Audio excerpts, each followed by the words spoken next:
For decades, practicing architecture in Indonesia focused heavily on the drafting table.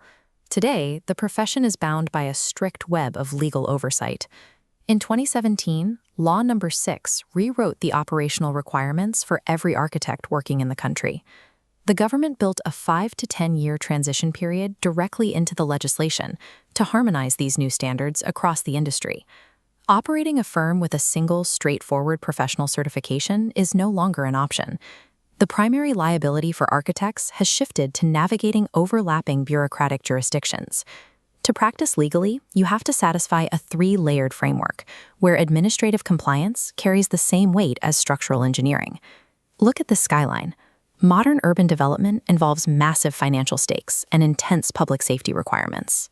To meet those requirements, every working architect in Indonesia must clear 3 mandatory legal hurdles: the SKK, the STRA, and the licensi. These documents aren't redundant. They represent 3 entirely different jurisdictions: national, professional, and provincial. Confusing these layers, or assuming one covers the others, immediately exposes a firm to severe legal liability and halts construction. Understanding this specific order of operations is the only way to ensure a project remains legally compliant during construction. We start at the ground level, on the active construction site.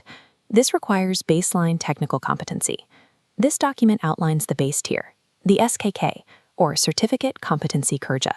It is the foundational proof of technical construction skill. As noted right here, every single individual working in the construction service sector must hold an active SKK. You acquire it by passing a strict competency test that measures your abilities against established national work standards. The actual testing is administered locally by an LSP, or Lembaga Sertifikasi Profesi, but the certification itself is registered and overseen nationally by the minister. An SKK legally proves you know the mechanics of construction, but holding one does not grant you the title of architect. Moving up a tier brings us to the professional title, but the rules here contain a very specific loophole. The second tier is the STRA, the Surat Tanda Registrasi Arsitek. This is the document that officially designates your professional title at the national level. Looking at Article 6 here, the STRA is explicitly defined as the required written proof for anyone conducting Praktik Arsitek in Indonesia. It is issued exclusively by the Dewan Arsitek Indonesia, or DAI, after rigorous competency testing under national authority. Now, for that loophole, individuals designing basic, simple structures are completely exempt from needing an STRA. The law also explicitly exempts anyone designing traditional or customary adat buildings. So while the STRA makes you a registered architect nationally, it still doesn't give you the local legal authority to approve commercial projects. Macro-urban planning is tied to specific localized geography. The authority to build must be localized as well. This brings us to the highest tier of the framework, the Lisensi Arsitek. The licensi is the definitive legal proof that an architect is the designated responsible party for a project. Without it, you cannot legally sign off on a PBG, the Persetujuan Bangunan Gedung, or building permit. The prerequisites are strict. You must already hold an active STRA, and you must secure a formal recommendation from the professional organization, the IAI. Unlike the national STRA, the licensi is exclusively issued and controlled by the specific provincial government where the project is located.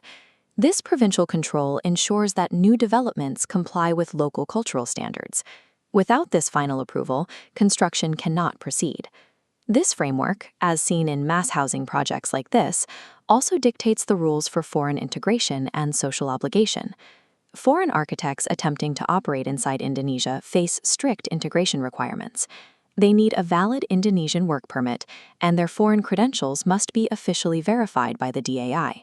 But the critical legal patch is they must officially partner with a locally licensed Indonesian architect, who then absorbs the legal responsibility for the project. The legal framework also imposes mandatory social obligations on all licensed architects. By law, architects must provide pro bono services for self-help community programs and low-income housing projects. Through the licensi, the provincial government integrates professional practice with mandatory social contributions, requiring architects to serve the community they design for. We can reverse engineer this entire framework starting from the ultimate goal, the completed signed building permit. The signature on that PBG is only legally valid if the architect holds a provincial licensee. That licensee is impossible to obtain without an active nationally recognized STRA, and the STRA depends entirely on the architect possessing the baseline SKK competency certification. A failure at any single point in this chain instantly nullifies the architect's legal authority.